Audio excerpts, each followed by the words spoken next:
Good afternoon.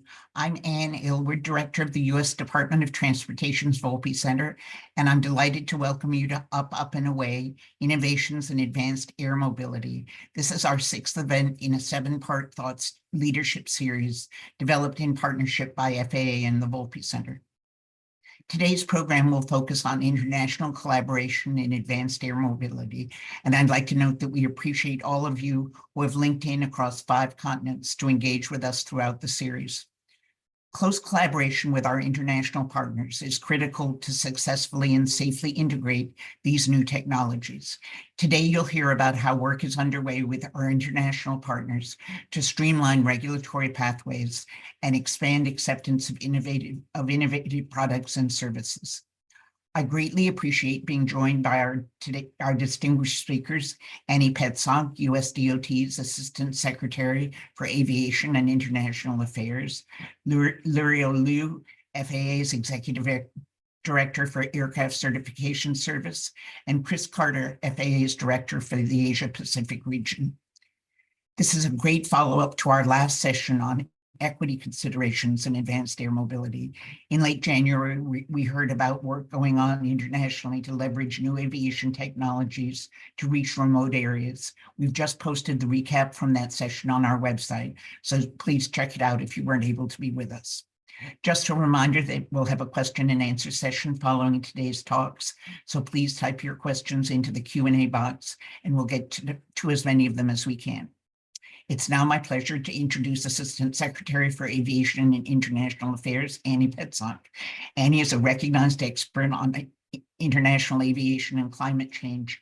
She previously served the U.S. government, including in the Office of the United States Trade Representative in the Executive Office of the President and the Department of Justice, in the United Nations as International Counsel for the Environmental Defense Fund, in the private bar, and as adjunct professor at George Washington University Law School. Annie is also working with U.S. DOT's Undersecretary for Transportation Policy to develop a national AAM strategy. Assistant Secretary Petzonk, thanks for being with us. The floor is yours. Thanks so much, Anne, for that nice introduction, and to Volpe for hosting this thought leadership series. The kind of outreach you're doing with the Up and Away series and the engagement that you're building is great for the long-term planning that you've mentioned for advanced air mobility, and I appreciate the chance to talk with everyone here today virtually. I think it's particularly timely to have this kind of conversation now, as the advanced air mobility is in its early stages and it is developing all over the world. In the United States and in many other countries, advanced air mobility has huge potential to generate benefits and to change the way we travel. International coordination and leadership will be fundamental in helping the United States capture this opportunity. The Department of Transportation is at the forefront of these global efforts. My office, the Office of Aviation and International Affairs, is advancing that goal by coordinating across the government to develop a national strategy for advanced air mobility, outlining a path for AAM operations and full integration of this traffic into every other part of the transportation system and the communities that AAM will serve. I grew up in a small town, Altoona, Pennsylvania, where our one-gate airport was our family's gateway to the country and the world. I know firsthand the importance of aviation connectivity. My many flights out of that airport in small aircraft gave me an opportunity to expand not only my horizons, but gave our entire community the opportunity to bring new resources to our economy and connect it to our broader state, nation, and world. Our efforts at the Department of Transportation will be to realize a vision of advanced air mobility that fully accounts for AAM's integration into other aircraft operations, into existing buildings and infrastructure, including the energy infrastructure, and the interaction with other modes of transportation. Preparing for and designing this kind of policy around this fully integrated long-term vision is what will allow the United States to lead in markets for AAM that are developing all over the world. Part of our vision is that the United States will remain the world's leader in advanced air mobility, just as we have been in aviation for the past century. Remaining that leading force won't be easy, and it's going to require a lot of coordination on our part. We must build quickly and holistically, developing our advanced air mobility concepts and capabilities and workforce. That's why already across the world, air carriers and innovators are engaging in partnership with advanced air mobility companies and concepts to try to deliver this new type of transportation, always with safety as our North Star. Some of the things that are going on around the world, I'll just briefly highlight, and a couple of my colleagues on this call will go into a little bit further. But in Korea, carriers like Hi Air and Korean Air are partnering with companies like Supernal and Plana to deliver new electric vertical takeoff and landing, or eVTOL, vehicles.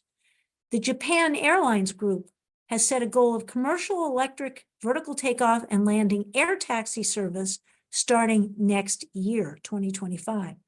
In Europe, the company Volocopter is working with Lufthansa Industry Solutions to build an urban air mobility software platform to provide real-time digital visibility of advanced air mobility operations.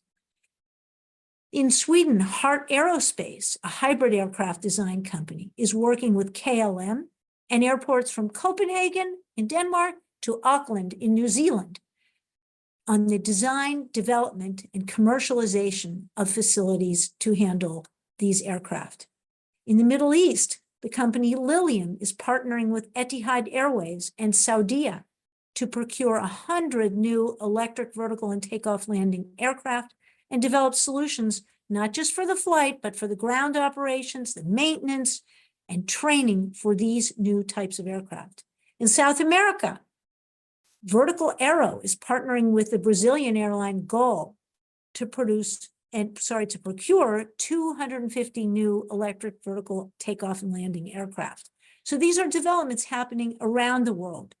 The United States must maintain its global leadership while it welcomes these developments, and we can do that by establishing AAM standards and practices that serve as worldwide models. We're moving safely and swiftly to enable operations that demonstrate the benefits of this emerging industry. Now, I want to emphasize that public acceptance of advanced air mobility will be crucial for the future of this new sector in order for it to deliver on the environmental and efficiency benefits that it has the potential to offer. And let me use the Paris Olympics as a case in point. The German startup Volocopter announced last year that it aims to have electric air taxi service flying at the Olympics between different venues this summer. It has run into local opposition, and we're watching to see what happens with that experiment. Foreign manufacturers are eager to enter the U.S. market, and they're looking for partners in the U.S. to help them understand our local community's dynamics, our safety laws and regulations, and understand how they can gain the community acceptance that will be vital to their durability. The good news is we are well on our way to developing the comprehensive approaches that we're going to need to bring this exciting technology forward. There are manufacturing plants springing up across the United States, from Ohio to Vermont to Georgia. There are workforce developments in many states around the country that are developing the next generation of leaders and experts with the high-tech value skills and active partnerships with the industry that will be needed to make this sector flourish. FAA, the U.S. Air Force, NASA, we're all working together to study what processes and technologies are needed to safely integrate these advanced air mobility operations into our national airspace system, and more states and communities than we could possibly accommodate are wanting to talk to us about their plans for advanced air mobility. As the industry engages on its end, my office is working to establish the national strategy that will help operators and other aspects of the AAM ecosystem get the clarity they need to actually start operating. And we're coordinating internationally as well. You'll hear later today from speakers from the FAA giving some more detail on what we're doing as a global leader to get these operations moving. But I want to highlight that at the department, we have assembled the Advanced Air Mobility Interagency Working Group, the AAM-IWG.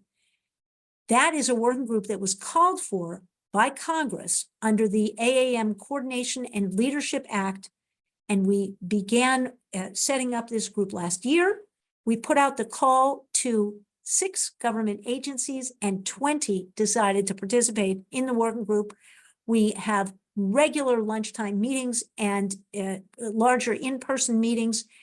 We now have experts from all of these different agencies coming together to produce a plan for integrating advanced air mobility into our national airspace system. We also are coordinating at the international level. My office is engaged in the work of the ICAO Advanced Air Mobility Study Group. That group was established to develop a holistic vision and framework, and it advises ICAO, the International Civil Aviation Organization, on all advanced air mobility related work to be done there. Our Advanced Air Mobility Study Group has a 15-person delegation led by Nabil Sandhu of the FAA's Office of Next Generation and supported by 14 advisors from my office, the Office of the Secretary of Transportation, Aviation and International Affairs, from the Federal Aviation Administration, NASA, and others. We will be there at ICAO's first Advanced Air Mobility Symposium, which is going to be held in September in Montreal at ICAO headquarters. And we're investing in this work so that we can build the international consensus that we're going to need on the standards, practices, and procedures to help us realize AAM's benefits safely and efficiently here in the United States and around the world. The Federal Aviation Administration is also working closely with partners in the European Union through the European Aviation Safety Agency on issues regarding recognition of certification efforts for aircraft that are going to be sold across national borders. It's not just about certifying aircraft. It's about ensuring that we are looking at the airspace, the security, the facilities, that we're taking the steps we need to enable what we think will be the future use cases.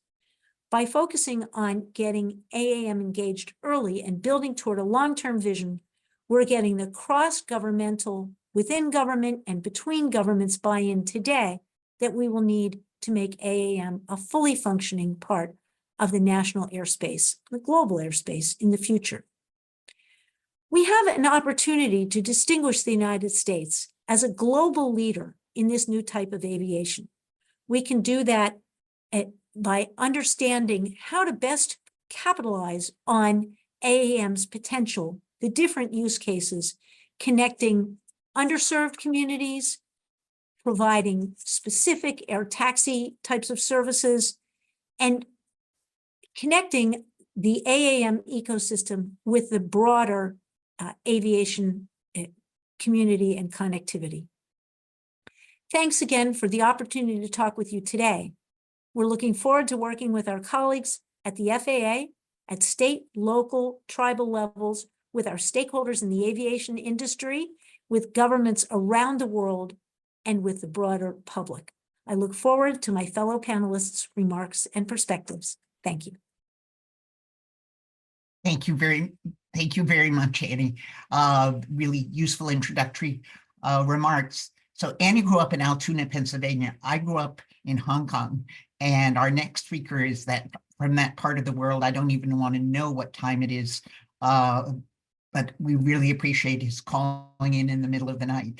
It's my pleasure to introduce Chris Carter, Director of the Asia Pacific region of the FAA. He's located in Singapore, and in his post provides leadership and promotes U.S. interests advancing civil aviation safety and efficiency in the Asia Pacific region.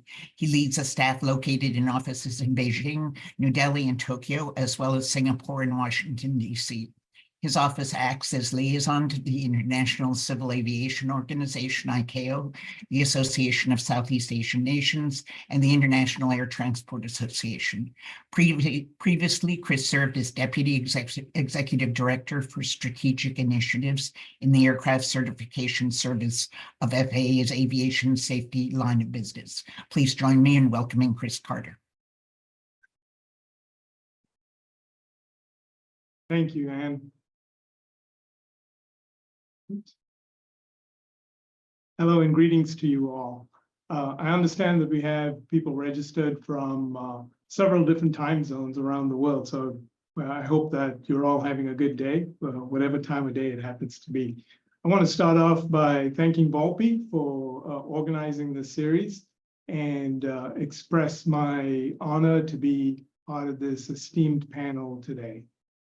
Next slide, please. So my plan today is to give you a broad brush view of the FAA's international footprint. And since I live and work in Singapore, as Anne just mentioned, I will focus today's discussion on the Asia-Pacific region by giving you an overview of the region. I will also talk about AAM in the APAC region and what we see going on here. And then I'll follow it by talking about some good reasons that the FAA and other US government agencies should collaborate in the region, and then some of the opportunities that we have for that collaboration. Next slide, please. So starting with the FAA's international footprint. In order to manage our international resources and opportunities around the world, FAA looks at the world as 3 regions, each region led by a regional director. So for the region in red, the Western Hemisphere region, we have a director in Panama. The region in blue, the Europe, Africa, and Middle East region, we have a director in Brussels. And for the region in aqua or green, the Asia Pacific region, we have a director in Singapore, which happens to be me at this time. Separately from that, we also have representatives at the US mission in ICAO in Montreal. The 3 regions that I mentioned are further divided into sub-regions, each of which has a senior representative. And senior reps' locations are represented on the map by the yellow stars. So if you're counting, you'll see that we have 4 sub-regions or senior reps in the Western Hemisphere, 6 in Europe, Africa, and the Middle East, and 4 in the Asia-Pacific region. Now, you will notice an extra star in the Asia-Pacific region down in the very bottom in Sydney. And this is an expansion position that we are hoping to have approved later this year for better coverage in that part of the world. Next slide, please. So what is the Asia-Pacific region? Well, it consists of 39 states accredited to the ICAO APAC office in Bangkok, Thailand. The 39 states in this region are very diverse, not only in demographics and culture, but also in maturity and breadth in their aviation systems. I want to mention that the US is not accredited to the APAC regional office in Bangkok because we're accredited to the North American and Central American and Caribbean, or NAC, office based in Mexico City, and you can only be accredited to one region. However, I want to emphasize that we are a Pacific nation. The FAA controls the largest FIR in the Asia Pacific, and we are full members of the Asia Pacific Director Generals of Civil Aviation, as well as a couple of working groups, the APAN-PIRG and the RASC, that drive much of the international collaborative work in this region. Next slide, please.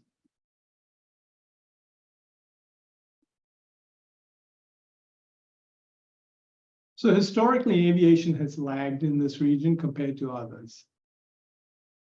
And what that means is that we have had a lot of unserved or underserved swaths of the population due to lack of infrastructure and other socioeconomic factors. For example, a couple of recent articles towards the end of last year talked about the fact that only 4% of India's population make use of aviation services. But that is changing.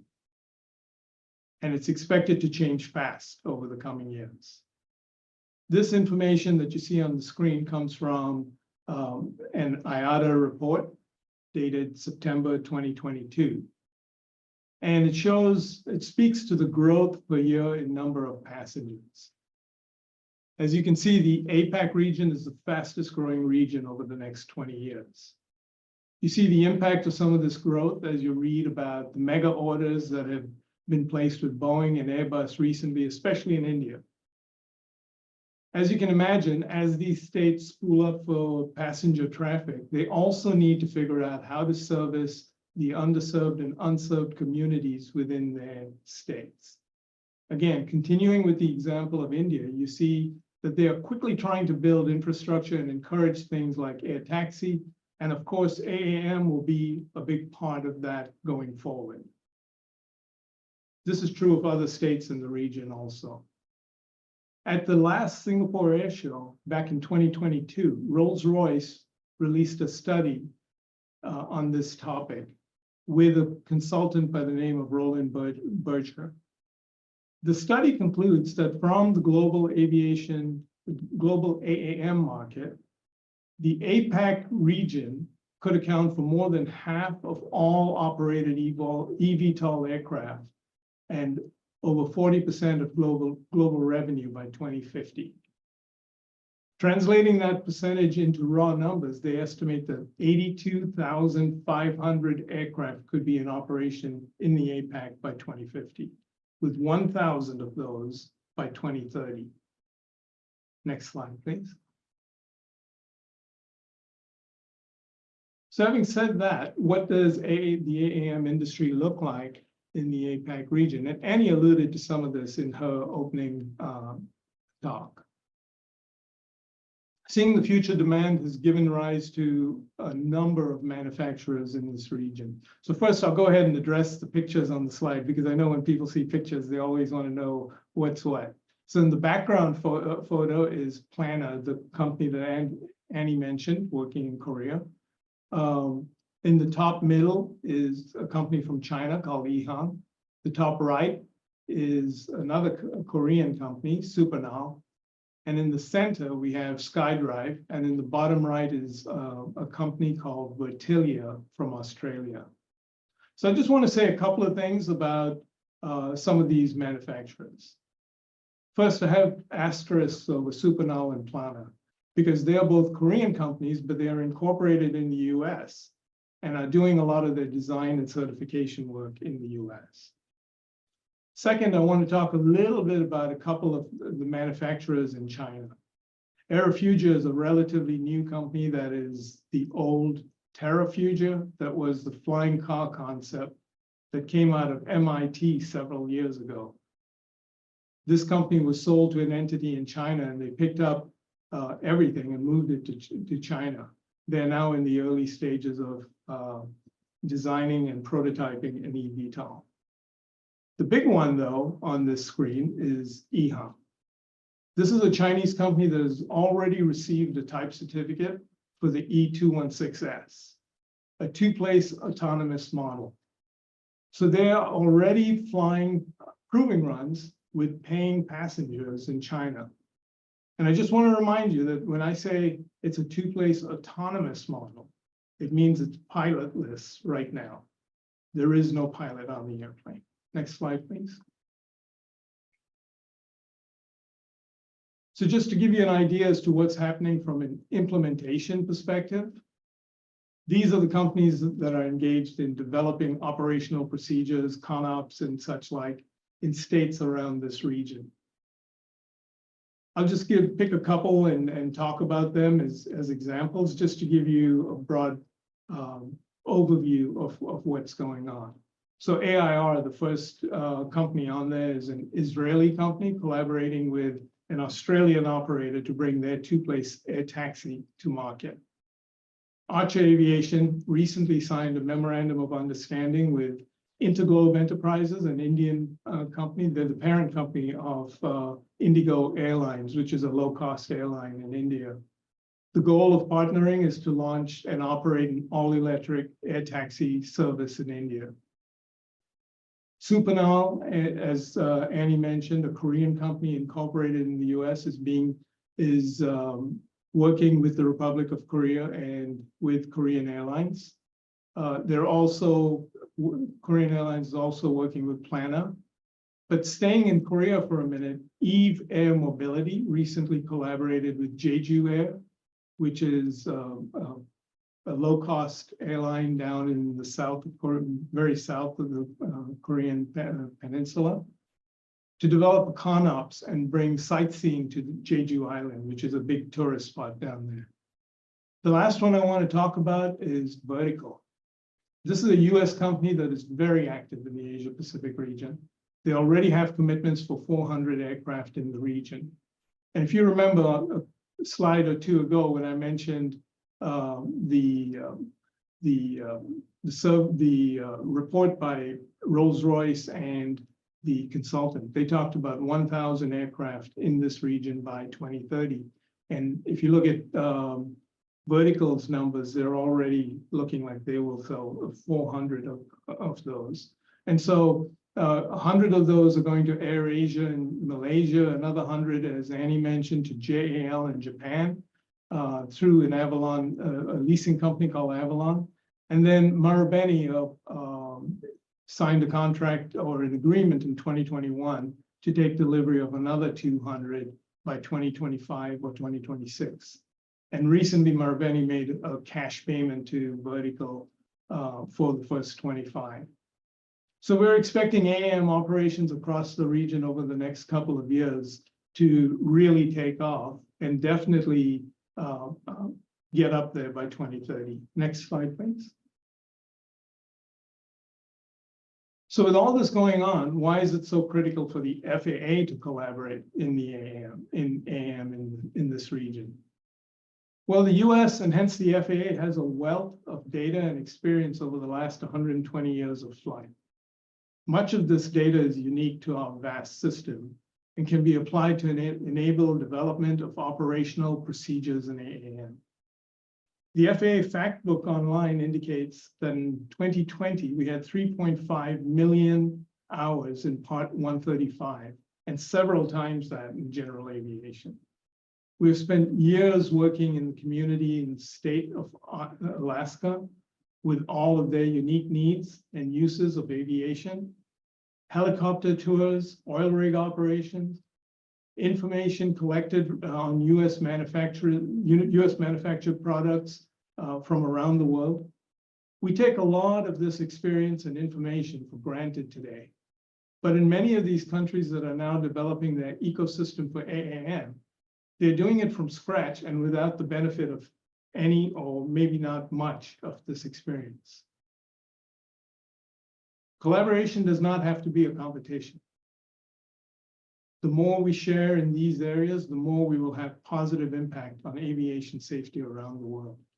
This is a natural opportunity for the FAA to lead, not only by sharing, but perhaps more importantly, by learning from the experience in this region. Next slide, please. So what are our opportunities to engage? There's quite a lot of opportunities. We have bilateral agreements and MOAs by which we can formally share information and experience through legal frameworks. But these legal frameworks take a little time to develop. One of the best opportunities for us is the global network of senior representatives that I mentioned on slide 3. This is a group of extremely capable individuals who have strong relationships with regulators and government officials in the states in their portfolios. There is the ICAO regional office and working groups, such as the AAM study group that Annie mentioned. And of course, there are regional forums where a lot of mutual learning happens in this region. I recently attended the Hyderabad Air Show in India, where they were focused on developing ConOps for AAM. And then we have a high-level delegation, including our deputy administrator, coming out to the Singapore Air Show in a couple of weeks, where there will be plenty of opportunity to collaborate with regional partners. These are just a couple of examples, but there are plenty of forums like this around the region where we can participate. Next slide, please. So that brings me to the end of my presentation today, but I want to leave you with a few key takeaways. The first one being civil aviation is growing faster in the Asia Pacific than anywhere else in the world. And we expect up to half of the world's AAM to operate in the APAC region by mid-century.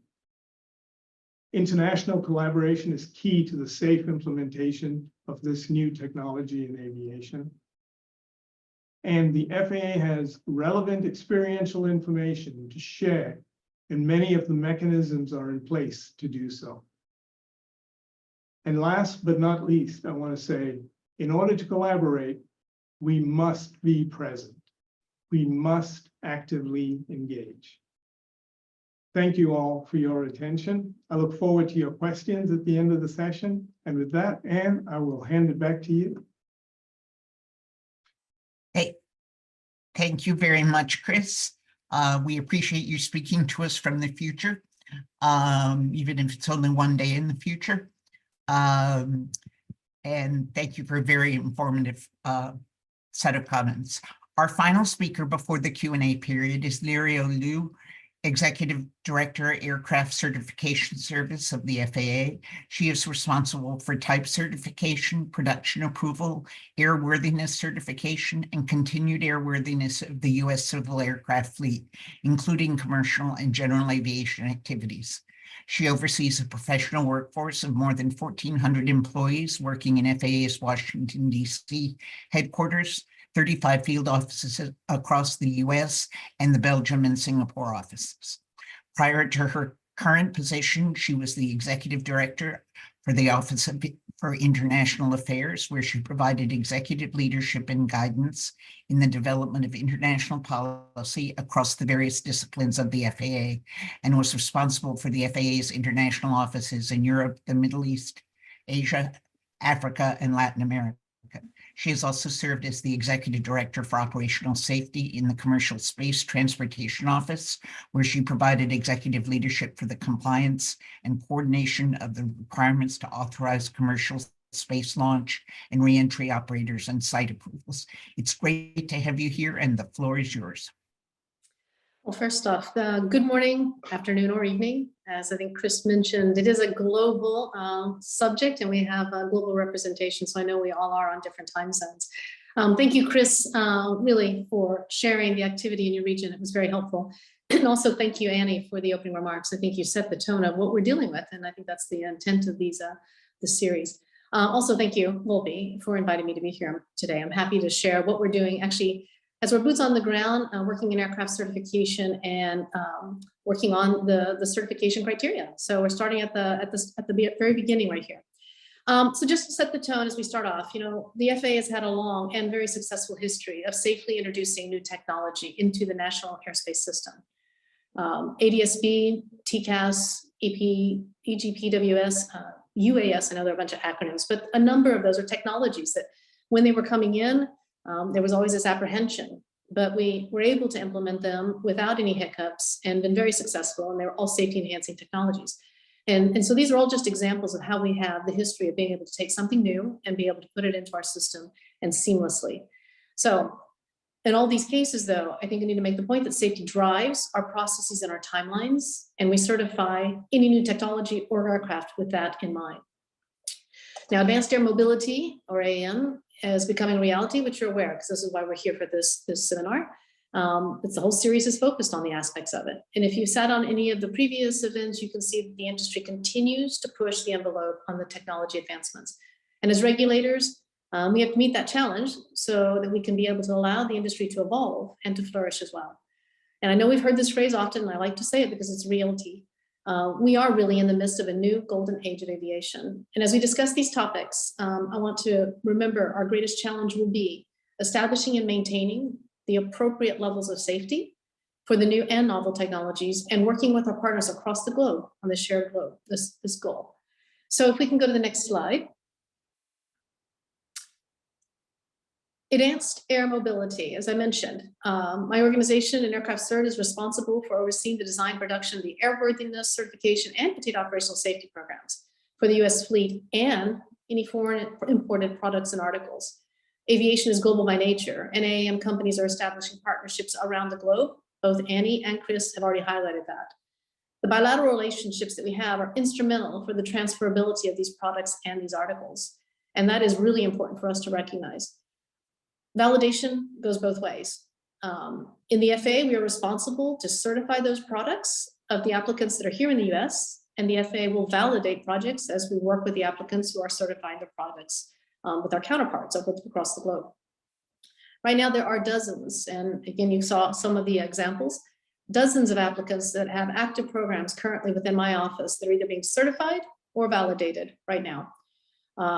The slide provides some images of those that are being certified by the FAA. I think we have a little over a dozen there, as you can see, between this internal certification and the validation, which I'll show separately. Now, I should clarify, because I kind of went through it quickly, but what does it actually mean when you say to certify an aircraft or to validate an aircraft? Certifying means the applicant is working with their local CAA. So for US companies, our applicants, they're working with the FAA, my office, and then we would be considered the state of design. And validating means that the applicant would want to consider getting recognized in another country. So they would engage with their local CAA so that they could work with the receiving CAA for that country of interest. The non-state of design country would then validate the work that's being done during that certification program by the state of design. And we say it's validated because we're not doing another certification. We are validating the work that they did to see that it meets the requirements of that local country.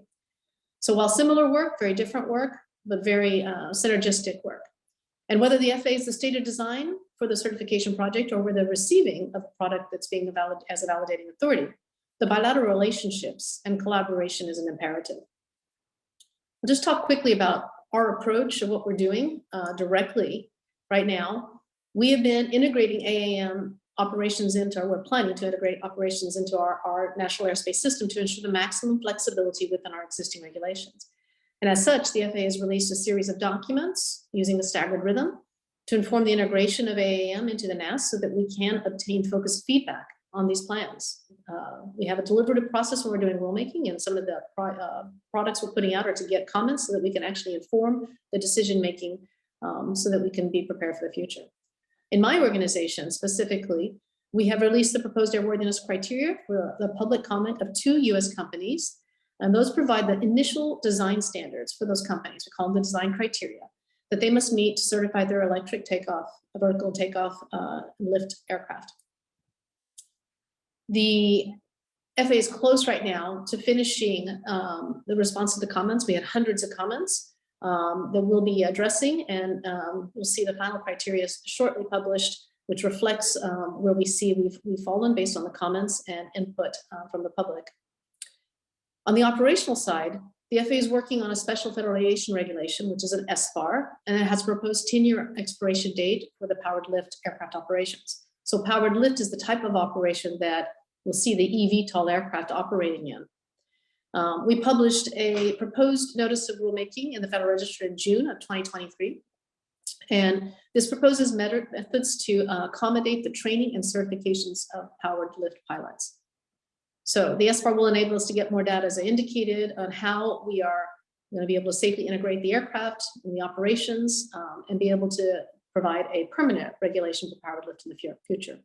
This regulation and the design criteria and the proposed NPRM that will be final by the end of this year are both going to be laying out the initial framework to allow operations. Also, additionally, outside of the AVS, aviation safety arena, and other parts of the FAA have also been trying to put information out that provides guidance. Our Office of Airport in the fall of 2022 released an engineering brief that contains interim design standards for the vertiports. In the spring, we also issued a version 2 of the Urban Air Mobility Concept for Operations, which is an updated blueprint that offers a framework for operations at anticipated levels of maturity.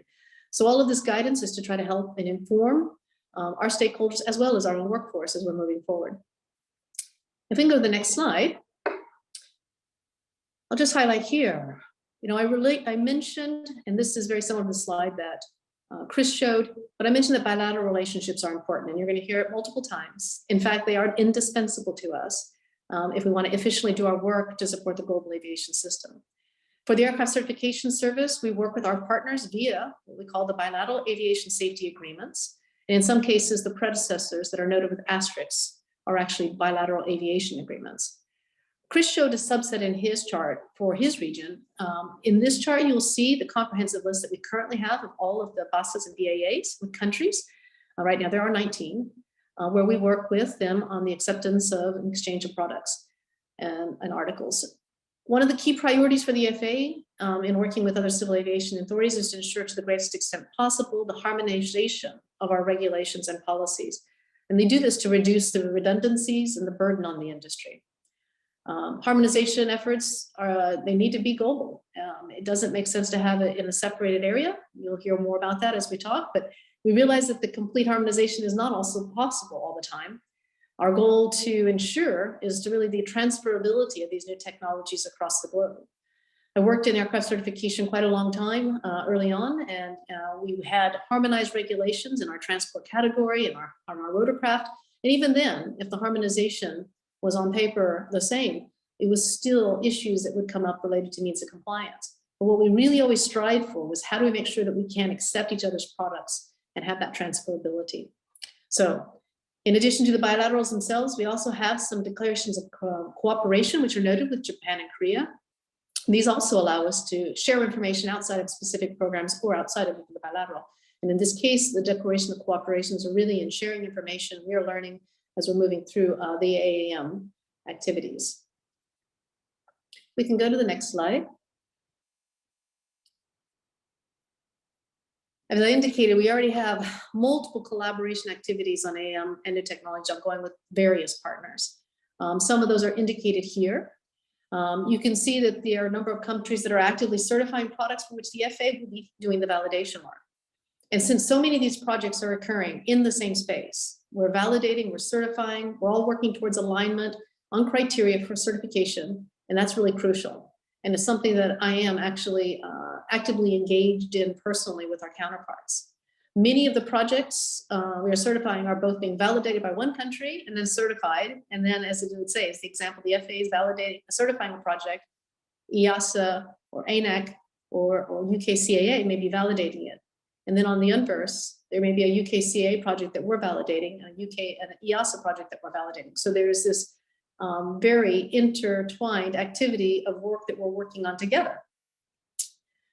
Having more commonality in the design criteria is a benefit to both authorities so that we're not doing the work twice, or having the applicant consider even, which would be a failure, different designs for each authority. I really do not think that that is the goal we want to achieve. And so that's why the effort we put into the collaboration and working together is to really get to the same very similar or acceptable criteria so that we're actually using the efficiencies of the bilateral. And if we aren't competing on safety, because that's the case, the CAAs having the bilateral signifies, first off, that we have a recognition of our competency and regulatory frameworks that each of us recognize as being similar to one another, which is the basis of the bilateral. All this is to say working together to a common set of standards or standards that allow for transferability of products is optimum, as then we can actually rely on our bilateral agreements and not do the work twice over. This will also allow us to better focus on what I think is really important, on the new issues, and really spend our time on the safety areas that we think we need to spend the time, as opposed to working on traditional areas that we may have differences on based on wording or means of compliance, where we know that the same safety goal can be achieved. So beyond the work of the specific programs as well, we have a number of activities that we're doing. It's forward-facing with our collaboration with some of the entities listed here. One prime example is our joint work through our certificate management team, which is a group that includes the European Aviation Safety Agency, Transport Canada, ANAC Brazil, and the FAA. This CMT group that we've established has been established for quite a long time. We actually had set up an eVTOL task force. We also have an electric hybrid propulsion system team. And recently we set up a hydrogen working group. The electric hybrid propulsion system team is focused on the key topics at the heart of the certification right now that we're seeing in these certification and validation programs.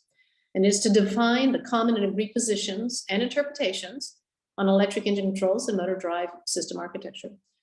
We're also actively collaborating with EASA on several areas in our respective criteria, because we have published a criteria and EASA has a public criteria that will hopefully ensure that we're moving forward in a manner that is much more closely aligned, so that we can recognize and accept the work from one another much more efficiently, as I've noted before, and mainly for the reasons I've also noted before. One other effort that's worth noting is that the National Aviation Authorities Network, we call it the NAA network. This has established a group between the Australia CASA, the Transport Canada, New Zealand CAA, and the UK CAA, as well as the United States. And this working group, this group has set up a working group that's also focused on fostering cooperation on emerging challenges in aviation and aerospace, while ensuring the safety of enabling innovation. They've been very focused on AAM as a work group and working on means to be practical, as well as criteria and aspects for integration. In the Asia Pacific region, which is where Chris is home to, we have a current executive committee that represents Australian CAA CASA, China CAAC, Japan, which is JCAB, and Korea COCA, as well as the FAA. And this group provides focus for the larger Asian partners in the region. And we have these two charter groups that are focused on UAS certification as well as AAM.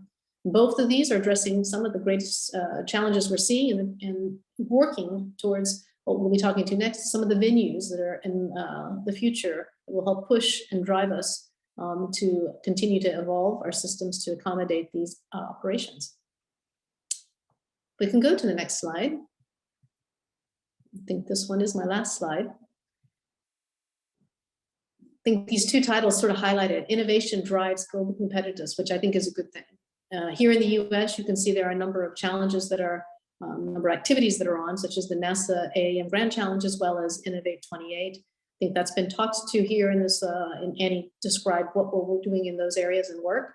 Internationally, in 2024, Paris Olympics, also Annie referred to. Korea's got a Grand Challenge as well for AAM, and the Osaka Expo in 2025. In really all of these, it's really operationalizing the concept of operations that have been proposed with vehicles that we hope will be certified at that point, so that we can actually prove and implement this new era of innovation. Now, all of these challenges and venues, they help us really push for the interoperability considerations and the needs, as well as the infrastructure development to support them. Certifying an aircraft is one thing. Providing a way to operate is another thing. Having a place to operate is important. Having the airspace procedures to be able to do so, and getting that all integrated together is really behind some of these competitions, to be able to pool the whole infrastructure and activities together at the time to culminate when operations would want to be in effect. I like to emphasize that collaboration really does drive us all to safe solutions. You can see the various leadership teams that I have actively working relationships with. And this is where we make the decisions and commitments to each other. And as I have said, we're all in this together. So I'm going to wrap up some examples of real-time collaboration and action, as I've already described, but we'll say, the CMT membership listed. We're working closely right now with EASA. EASA has a published criteria that is it's called SC-VTOL, Special Condition VTOL, and our published certification bases for 2 aircraft models right now, which in the future will be generalized. We're working right now, myself, with my counterpart in EASA, very closely on trying to find common ground that sets the right level of safety for these aircraft in the operating environment that's envisioned. We are actually being responsive to the comments that we've seen and working based on those comments to inform the decisions, and working closely with EASA so that we can converge where we think is the right level of safety. And I hope to see something more concrete of that in the spring. We have that commitment and we're working towards that. I also mentioned the NAA network, and here you have the UK CAA, which also has a established certification criteria in SC-VTOL that they adopted. And we also have a similar commitment working with them to continue to work together to arrive at some common ground on our criteria as we finalize it. One common factor between these two groups, as I indicated, is Transport Canada is a partner in both of these groups, the NAA network and the CMT. And as a result, Transport Canada is also actively engaged in our discussions and being able to learn from the experiences that we're having in the programs we have ongoing. Same with APAC. The JCAB has an ongoing certification program that we are going to validate. And they are just establishing their cert basis. But their regulatory framework has historically been based on the one similar to the FAA's. And as such, we're working closely with them as they build their design criteria, which has been informed by our certification bases that have been published, as well as the EASA VTOL. So you can see that there's a lot of information that's coming together so that we will actually, hopefully, converge on something that is more aligned. And with the APAC partners, I'll say that CASA from Australia, it's a member there at the NAA network, as well as APAC. So you can see again, the interconnectivity of all of us as authorities.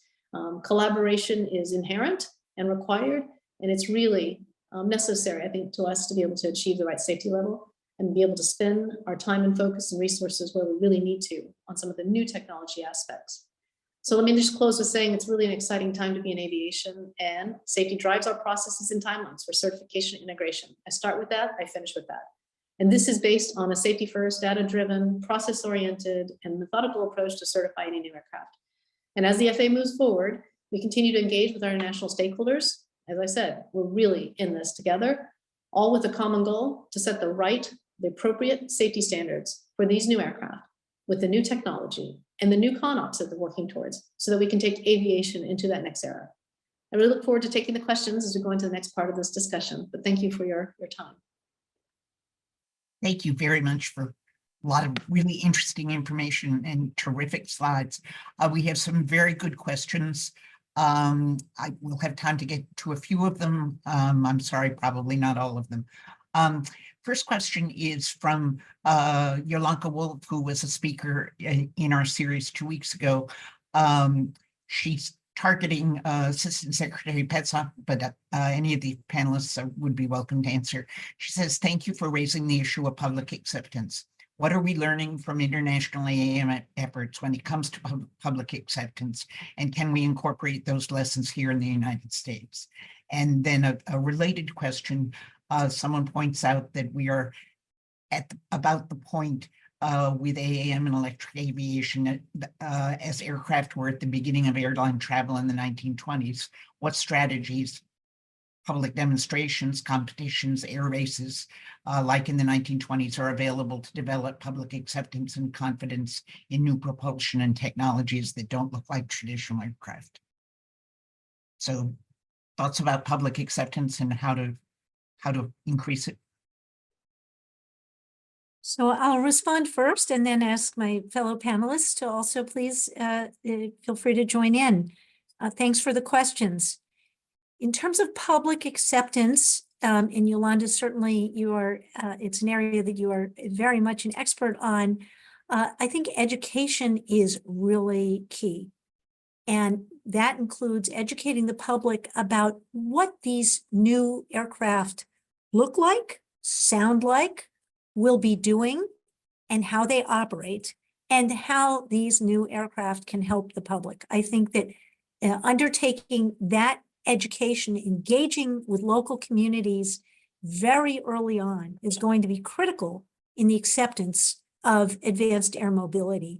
And an example that comes to mind, which I think has been discussed previously in this series, is the Choctaw Nation is using, making great use of innovative approaches in the air with great support locally across the Choctaw community. And we're seeing in a number of parts of the world where local people are seeing firsthand the benefits of innovations in powered vehicles in the air to help them. So that's the first starting point in my view. A second starting point, which is raised in another question in the chat, is making sure that the public understands how these vehicles will be powered and that we will have enough electrons to power them. Airports are looking at making sure they have enough electricity to charge electric vehicles at airport electric vehicle rental operations, and advanced air mobility, including electric and hybrid electric aircraft, will demand further electrons, green electrons, that is, electrons from renewable energy sources going to the airports. So early engagement with local communities, with public utility commissions, and as we are doing in the interagency working group on advanced air mobility, with the Department of Energy, with grid operators and power generators, will be very important. Thoughts from either of the panelists? Sure, I'll go ahead and chime in. So I think, thank you, Annie, for that answer. And, I couldn't agree more. I also think that this is an opportunity, this is an area where maybe we can learn from others who are implementing ahead of us. And in my presentation, I talked about EHang, and they're already doing proving runs in China, for example. They're also talking to Indonesia about doing some proving runs similar to that. And then I think in addition to that, it's been mentioned several times, I know by Valerio and Annie, there's the Paris Olympics and other expos that are being used as demonstrators to demonstrate the technology. And part of that, or big part of the demonstration, is the public acceptance part of it. It's to test it out and to see what the reactions are so that we can then move forward based on what we see there. Just to chime in, I'll say that both Annie and Chris have kind of covered the main aspects, and it is true. I think one thing on the technical side for certification, we're going to see that these, as Annie indicated, education is going to be important. But these aircraft actually will have a much lower noise profile than what we see in current operations. So I think that that will be an attribute that will have to be considered. But again, it's public acceptance of it if it's in their space. It's a different operating concept. But I think that this is why the operations that we have, these competitiveness, the ground challenges, Innovate 2028 for the FAA is really trying to set ourselves up to be able to put that environment in place so we can really assess what the public acceptance is. The Paris Olympics is one will be, as well as a soccer. That's the plan, is they're putting it into the space for public so that they're either demo or fully operational, showing what the concepts would be, the benefits would be, and really being able to drive from that. And I'll just add in response to the demonstration question and the Paris Olympics question, part of the reason the public opposition arose in the context of the Paris Olympics was the perception that these vehicles would be only for the elites. But in fact, these vehicles have tremendous potential to make flying much more accessible to broad sets of communities and people, and in terms of their affordability, their ease and maneuverability, and their accessibility. And one of the great places where you can see that in person is, of course, the Oshkosh Air Show, which is on the days when it's held in Oshkosh, Wisconsin, the busiest tower in the world. And there you can see advanced air mobility vehicles actually at the air show. It's very exciting and I recommend it. But if you want to go, make your reservations now. Campsites fill up a year in advance and top out at 50,000 campsites. Feel really badly because we have some really good questions and we have a minute and a half left in the session and I need to respect people's time. So I encourage those of you who have questions. There were a lot of questions for the FAA about the certification process. And I'm sorry not to get to those, but I'm sure if you follow up, the FAA will have that information available to you. So thank you. Thank you to the speakers today. Thank you to all of you for joining us. Our finale in this series will be next week, Tuesday, February 15th. The topic will be the AAM workforce of the future, and our speakers will include FAA's Assistant Administrator for Policy, International Affairs, and the Environment, Lawrence Wildgoose. Excuse me, I'm having computer glitch here. Robin Rydell, Partner, Aerospace and Defense, Travel, and Transportation and Logistics and Sustainability at the McKinsey Center for Future Mobility. And Becky Luty, PhD, Chair of Graduate Studies and Associate Professor at Embry-Riddle Aeronautical University, College of Aviation Worldwide. So we look forward to seeing everyone there. Have a great afternoon. And again, my apologies for not being able to get to more questions. They were great questions, but I'd just like to thank the speakers for tremendous presentations. Thank you all for joining us, and we'll see you next Tuesday. Goodbye.